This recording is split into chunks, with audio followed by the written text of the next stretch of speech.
Салем Достар, вы снова на канале Кола. Большой рахмет, друзья, всем, кто подписался. Я рад видеть вас всех на моем канале, друзья. Сегодня мы посмотрим видеоролик. Много кто мне посоветовал с Казахстана, друзья. Бойкот устраивали русским россияне в Казахстане. Давайте посмотрим, увидим, что здесь расскажут, покажут, друзья. Перед просмотром, друзья, не забываем подписываться, проставлять лайки, прожимать колокольчик. Видео выходит каждый день, видео выходит все по вашим заказам, друзья. Смотрим. Здравствуйте. Хочу ответить на ваш комментарий. Да, вы правы, мы дружили.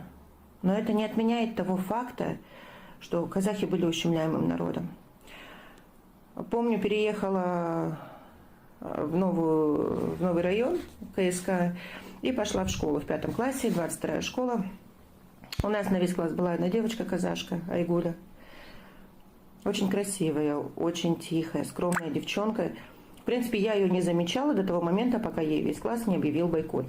Причины я не понимала, и до сих пор я не знаю причины, по какой это случилось. Меня этот бойкот жутко возмутил, я продолжала с ней разговаривать.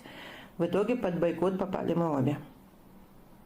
Нам это не мешало, мы сели за одну парту, мы вдвоем ходили со школы, мы ходили друг к другу в гости. Потом у нас была замечательная учительница Зоя Николаевна, Зоя Александровна, я сейчас не помню уж точно. Она провела классный час, когда узнала о бойкоте на эту тему, на тему дружбы, что-то такое вот говорила. И после этого бойкот прекратился. Но сам факт, скромная, тихая девчонка, никогда ни с кем даже не спорившись и толком не общавшаяся, чем она заслужила тогда тот бойкот? Так не понимаю. Потом у нас был друг семьи, Сергей. Как не стыдно мне в этом признаваться, я до сих пор не помню его казахского имени. Он для всех был Сергей. Он защищал нас, он такой большой был, он, надеюсь, есть парень, качок. Мы очень дружили. И я помню, он всегда смеялся, когда распался СССР. Он говорил, когда казахи русских погонят отсюда, не переживайте, я вас последними гнать буду. Вот, конечно, была шутка. Серега, если ты помнишь меня, привет.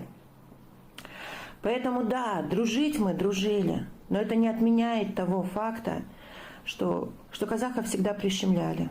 Что я вот не представляю, вот я приехала в Финляндию, да, и никто не дает мне имя на финский манер. То есть они ломают бедный язык, кому трудно выговорить.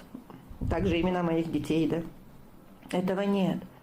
Но почему-то русские к другим народам, правда, относились, ну, если мягко сказать, с каким-то превосходством.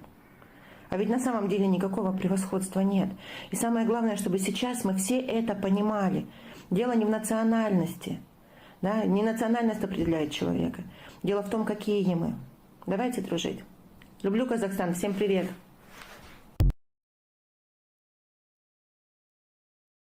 Друзья, все правильно сказано, не национальность определяет человека, да. И да, я не могу даже сказать, что там цвет кожи или разрез глаз определяет национальность человека, потому что ущемлять людей из-за того, что он не русский, или из-за того, что у него, как я говорю, да, цвет кожи другой или разрез глаз другой, очень тяжело это все воспринимать и понимать, что люди как-то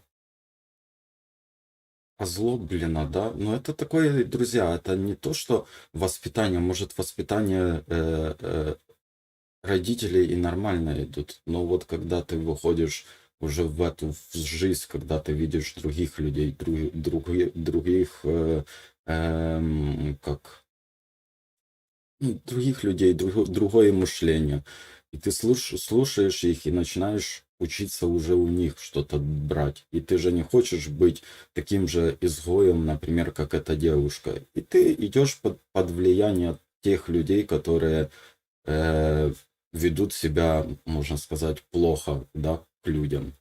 Хотя, где хорошо, а где плохо, наверное, это тяжело понять, потому что ущемление, а потом эти люди, которые ущемляют, они вырастают, я не знаю, ну, будущего у них очень мало будет, потому что какое будущее у человека, если он делит людей на нации, я честно не понимаю. И с маленького надо детям объяснять, что если человек едет на той инвалидной коляске, ну не надо на него пальцами тыкать, он же такой самый человек, он такой же человек, как и мы, просто чуть-чуть жизнь поменялась, может где-то что-то случилось у него как-то, и вот такие трудности у него в жизни появились. Конечно же, ущемлять детей и ущемлять вот именно народы, да, как-то за украинцами я что-то этого не замечал. Хотя с нас сейчас делают максимально нацисты, что мы ущемляли русский язык, там мы никогда никого не ущемляли, мы не, ну, там от когда был Крым и отсоединили Крым к Украине, все время там правили русские. Никто на это даже не смотрел, и все, ну, хотят, живут. Крымские татары хотят там жить, живут.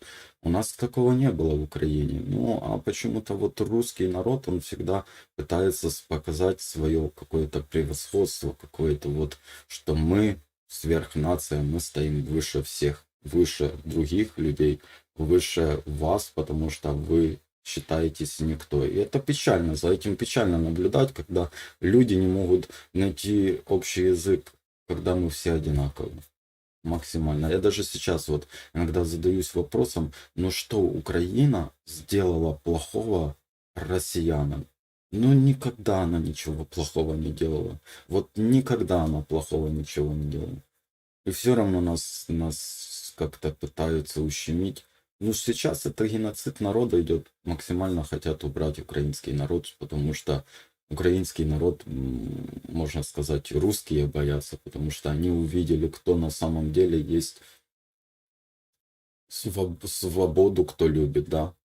И Путин это понимает, и он боится, потому что потом, когда будет победа наша, русский народ будет уже учиться у нас, как вести себя, как делать свободу слова вот эту, выходить на митинги, ничего не бояться, потому что какой-то император, видите ли, тебе говорит за слово «война» могут посадить. Ну, это уже бред вообще сумасшедший. И люди слушают, и люди перестают это слово употреблять.